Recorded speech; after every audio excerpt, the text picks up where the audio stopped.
Hi, this is the World War America podcast. I'm Anderson Thomas. Thanks for joining me. Enjoy the ride.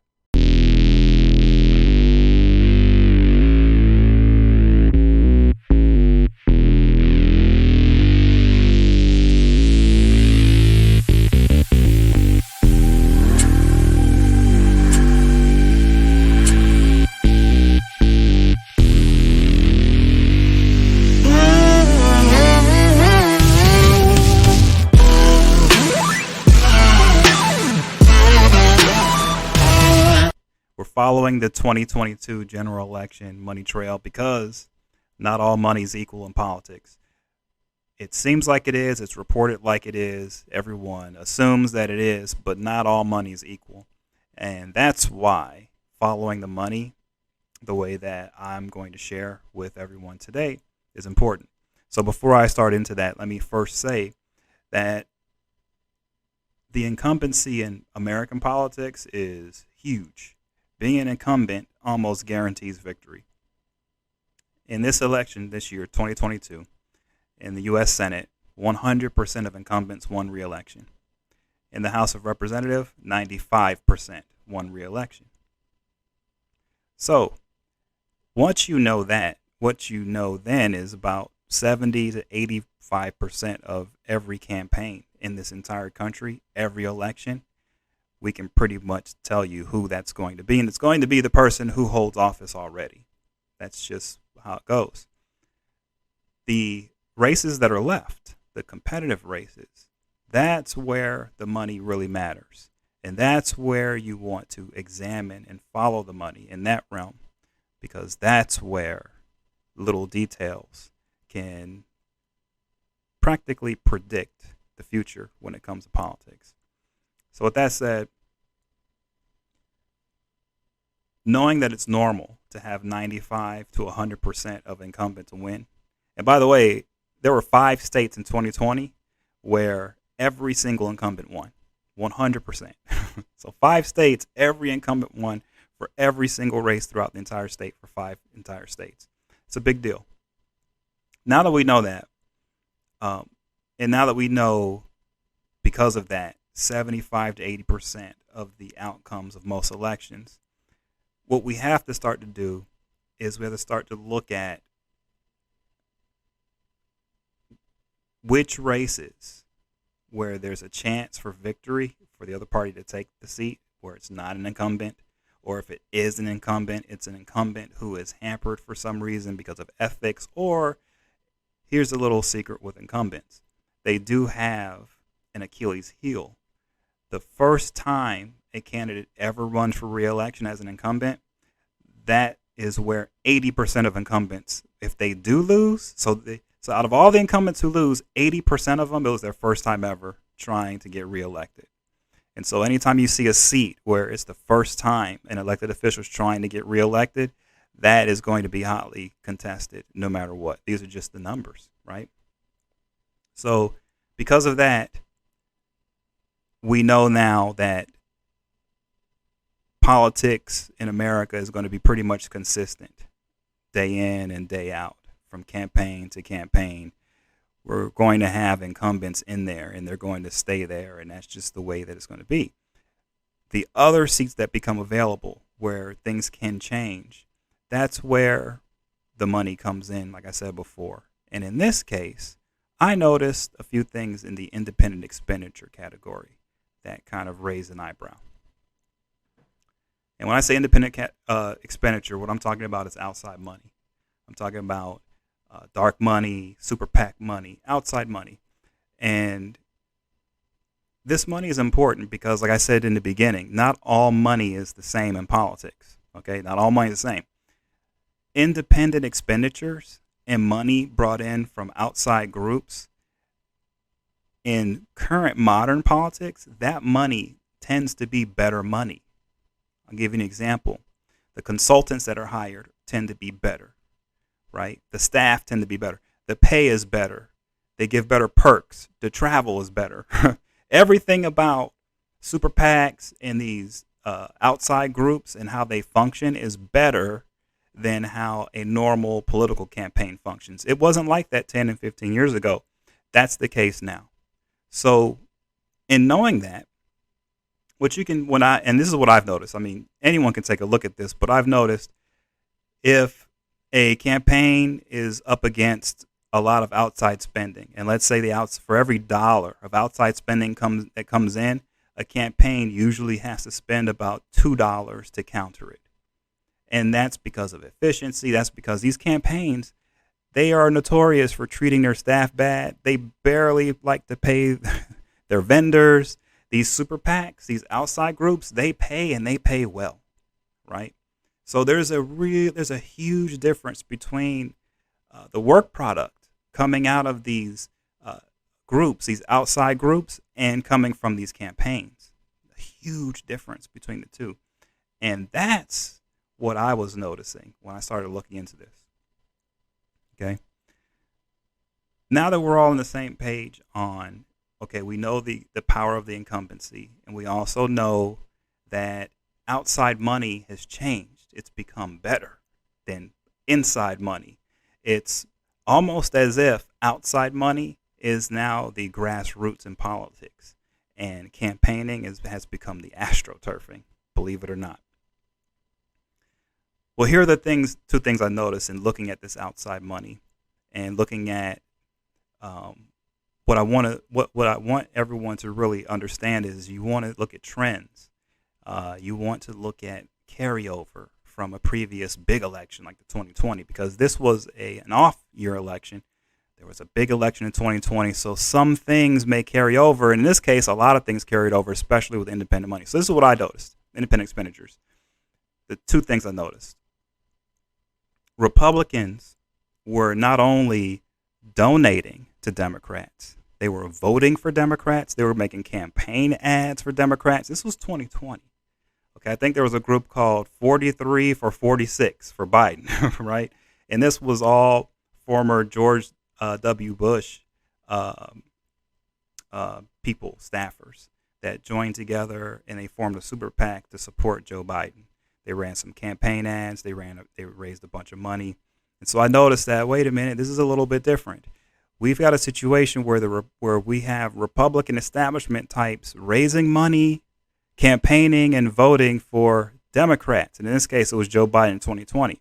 Well, come 2022, the same thing happened again, where you had people like Liz Cheney bringing in tons of cash from states like New York and California, Democrat money, right? We saw the Democrats pumping money into GOP primaries, making it so that more Trump-leaning candidates would win.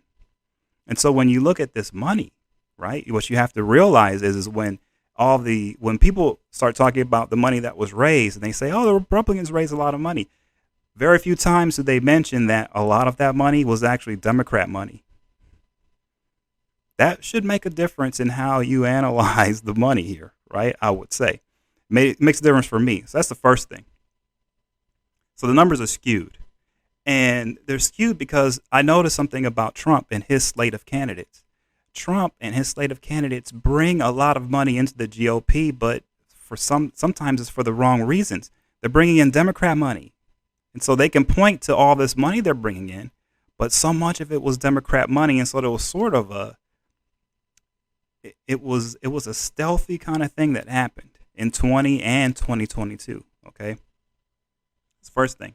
Second thing I noticed was more independent expenditures were spent opposing Trump than Biden in 2020, and more independent expenditures were spent supporting Biden in 2020 than Trump, okay? So notice that too. Well, in 2022, more independent expenditures were made opposing GOP candidates, right? And same thing goes with a specific race that I looked at. And so here we have a situation where Biden beat Trump. And in this case, you had all this turnover from Republicans supporting Biden and everything else. I thought, well, in the 2022 election, we didn't have a big presidential campaign, but what we did have was a big Senate race in Georgia. And I thought to look at that race a little more because that was a race where the Republicans have had a really good chance to get that seat, right? Because Senator Warnock, this is his first time ever defending that seat for re-election, which means he's open for losing, and everyone knows this. And so the that was a perfect race for me to analyze and sort of compare if I want to see, what's going on in the 2022 race. When I analyzed it, what I noticed was more independent expenditures were made opposing Herschel Walker than Raphael Warnock, right? And so I thought to myself, well, wait a minute. If this is supposed to be such a competitive race, and I know the Republicans know that they have to win this thing, right? Then what's going on? Why is it that there's more money going into attacking Herschel Walker than there is going in to attack Senator Raphael Warnock? That was a big, big red flag to me, right? So with all this known, here's how these variables affected the outcome and created an environment where GOP candidates found it hard to gain traction. Okay? Think of it this way. Independent expenditures are not only better quality in content produced, okay, but they tend to be a lot of times from local or regional groups, organic or grassroots groups. The political campaigns coming out of Washington, D.C. tend to all be AstroTurf. So that's the other issue you have with this independent expenditure money, where you're getting a bigger bang for your buck. Now, two huge things I noticed along these lines that allowed me to know for sure the GOP would fall well short of their stated goals for 2022. Most independent expenditures attacking the GOP were made by a myriad of social groups, labor unions, private individuals, businesses. Okay, most independent expenditures attacking the Democrats coming from the GOP side, it was coming from Washington, D.C. Ooh, big, big red flag. So what I need to do now is a little bit of a tradecraft breakdown for you so you can see all this yourself. And I've set this up now so that I can finally show everyone how to do tradecraft the way I do it. All right. So I'm just going to start from the beginning here and pull up some of these figures within the FEC so that everyone can see what we're dealing with. All right.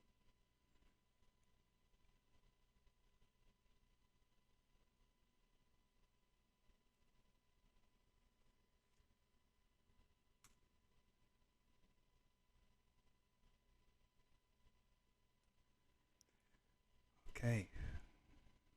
So let's go to spending. Now what I'm going to pull up here is independent expenditures. So if you go to the FEC website and just go to spending in the general menu, pull up independent expenditures, and you want to go down to years.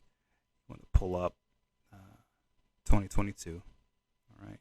That's the only one you want. And you want to go into candidates mentioned, go into opposed, go into Senate, right, and Democrat Party, and I will say look for a candidate named Raphael Warnock. Okay, and what you're going to see is 358 transactions here, and let's look at the dollar. What I like to do is order it in dollar amount so you can take a look at some of these expenditures. $4 million. Look at who the spenders are, though. Senate Leadership Fund, Senate Leadership Fund, Senate Leadership Fund, Senate Leadership Fund, NRSC, Senate Leadership Fund. Right? That's important to notice because the Senate Leadership Fund is Mitch McConnell's super PAC. Right? Look who they're paying. Main Street Media Group. That is a Karl Rove type connected group. It's also a Mitch McConnell connected group. The guy who runs this thing lasted 100 days as the communications director in the Trump administration. Very few people know this, but he did. He didn't have it that easy there. He's a middle of the road guy. He's a professional. He is not a Trump guy, period. So here's what you got, right? So how does this work? This is what I was thinking to myself when I looked at this. I said, wait a minute.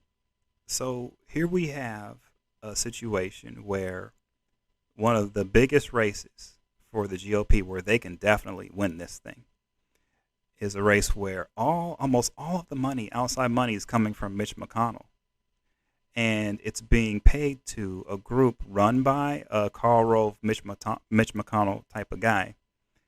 It's not a Trump guy, but Herschel Walker is a Trump guy, and he's an unconventional candidate, and it made me realize, ooh, uh-oh. So the Republicans have a big problem here. What they've done is they've taken an offense like run by Herschel Walker, a running back, and they've hired an offensive coordinator that's a specialist at throwing the ball and loves quarterbacks. That's essentially what they did here. And I thought to myself, well, this isn't going to work. There's no way in the world you can have a candidate like Herschel Walker, okay, who is a candidate that is just not a conventional candidate, and you help bring in these independent ads and this independent expenditure infrastructure to help him win. And so you go after his opponent and you do it with tactics devised by Washington, D.C. guys for the state of Georgia. Look, it will work because they've poll tested and they've done all this stuff and it's all professional, so it's professional stuff. But at the end of the day, it's just not as effective as a true grassroots campaign run by a smaller group or regional group who know the lay of the land in Georgia. It's just not a smart idea to run independent expenditures through Washington, D.C. It's just not, okay? So here's a look at what the Democrats did attacking the same race, okay? So let's take Warnock off of here, and let's put Republican. Let's look for Walker. Okay, let's throw Herschel Walker in. So what do you notice about the money here? Okay, who's coming in and spending money to go after Herschel Walker? A group called Georgia Honor, the DSCC, Vote Vets, DSCC, Vote Vets, Georgia Honor, Every Town for Gun Safety Victory Fund, more Georgia Honor. When you look at who's being paid, okay, Waterfront Strategies is a big national group, but look at all these other groups. There's SKD Knickerbocker, Great American Media. You know, that's a channel, that's a company that does like Hallmark type stuff. So think about, that little bit of a strategy there. They're going in for media buys for people who watch holiday shows and stuff that you will watch on Hallmark. And they're attacking Herschel Walker. So what you're noticing is for independent expenditures attacking Herschel Walker is you see a different strategy coming from the Democrats. Okay, it's just a totally different strategy, and it's worked better. It's a smarter strategy with this outside money. Okay, it's a much smarter strategy. So I saw this and I just thought to myself, well, how do you go into such a huge campaign season like this and you're saying that you're going to have this huge wave, and then you start to look at how they're spending money and you start to look at what they're doing with it, and then you see that their strategy is 100% disconnected from the candidates that are being run on their slate. And then the other thing that you notice is this. All this independent expenditure money, a lot of it's going through this Mitch McConnell thing, or the Karl Rove thing, or the DC establishment guys for the GOP. A lot of it is, and the Democrats too. But when the money is going through there, right, it ends up going to fundraisers, ends up going to all these other entities, and not like actual, like trying to get voters to come out and vote. So that's the other problem with what I noticed with these independent expenditures. And this problem goes on and on and on. I'll show you here, right? So I pulled up. I have a few spreadsheets here, and you can see where independent expenditures for the GOP in 2022, opposing GOP candidates. Open this up right now and show you. It's just, and then also I'll open up the Senate candidates. You'll see total money, and it's a little bit mind blowing when you think about it, because the Democrats beat the Republicans in independent expenditures overall, right? So here we are, right? Independent expenditures. This is opposing GOP Senate candidates. $44 million looks like. Well, $442 million opposing GOP candidates in independent expenditures for 2022. $406 million opposing Democrat candidates. Now, you can actually break this down a little further, right? Not only are they being beat in money, but look at how the money was spent. That's the part where you just go, what? What are these guys doing? So I thought to myself, I don't get it. So let's try to do independent expenditures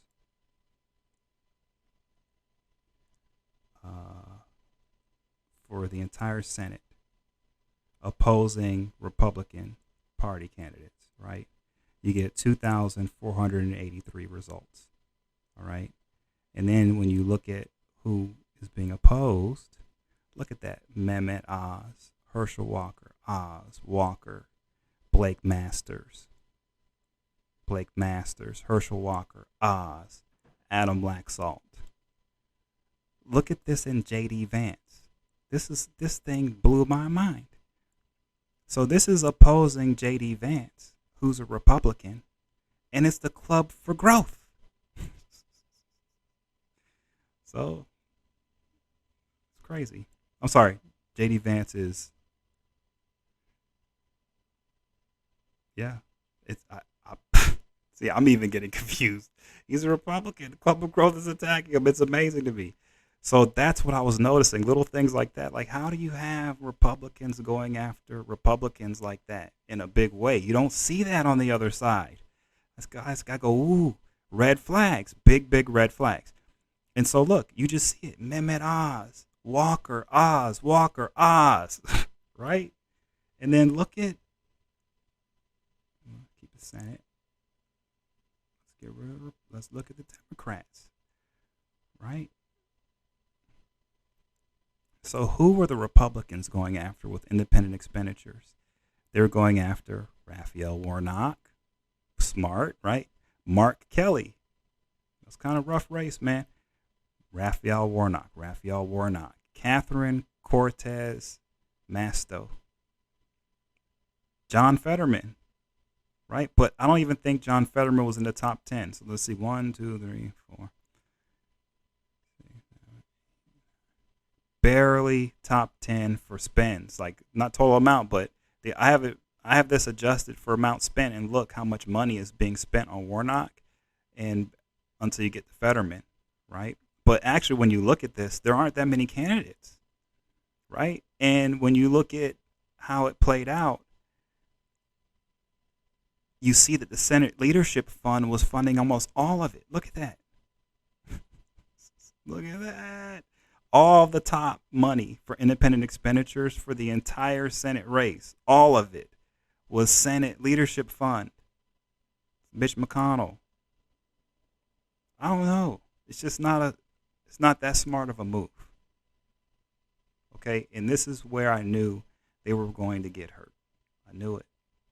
I saw it. So they got outspent in that Georgia race for independent expenditures. They got outspent overall for all Senate races and independent expenditures. Like, and you're saying you're going to have a wave? How does that even work? And then on top of that, they're spending their money. They're funneling it through DC things that are connected to GOP leadership and not the kind of candidates that were running in the races. Huge mistakes here. This was huge. So I see it this way.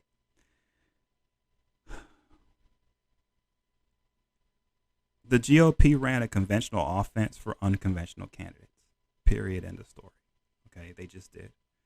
And it was just a huge strategy mistake. The Democrats flooded GOP primaries with money benefiting unconventional candidates. Like the Democrats flooded the zone, pumping up all of these candidates that they knew would have a really hard time getting elected in the general election. Okay? And when everyone examines the money, they don't talk about the fact that the GOP money, a big chunk of it, is actually Democrat money. It really skews the numbers. The Democrats targeted races better with the independent expenditure money they had, and they had different groups with better abilities. All right? The Democrats had a myriad of attacking platforms to attack GOP candidates on. They did. The GOP didn't manage independent expenditure money properly. They just didn't. Okay? The GOP they basically ran an AstroTurf campaign. That's what they ran for a slate of candidates who were all grassroots types. I don't even think the GOP knows half of this. I don't think they do. So it looks like 2024 is going to be an epic disaster for the GOP. I could be wrong, but I think they're going to continue down this road, which means that we're going to see an even bigger collapse in 2024. So going forward, it would, like I showed you here, you can go on the FEC site, start looking at these independent expenditures, start looking at who's actually spending the money, start looking at which companies, which vendors are getting the money and are spending it, right? These are the details you got to look at, because these are the details that let you know what's really going on inside of a party, what's really going on with their strategy. It's important. So with all that said, please like and subscribe. Please share with your friends and family. I really enjoyed it. I hope you guys enjoyed tonight. This is different, right? It's video. So I hope you enjoyed it. Please have a good night. Take care. Love you guys.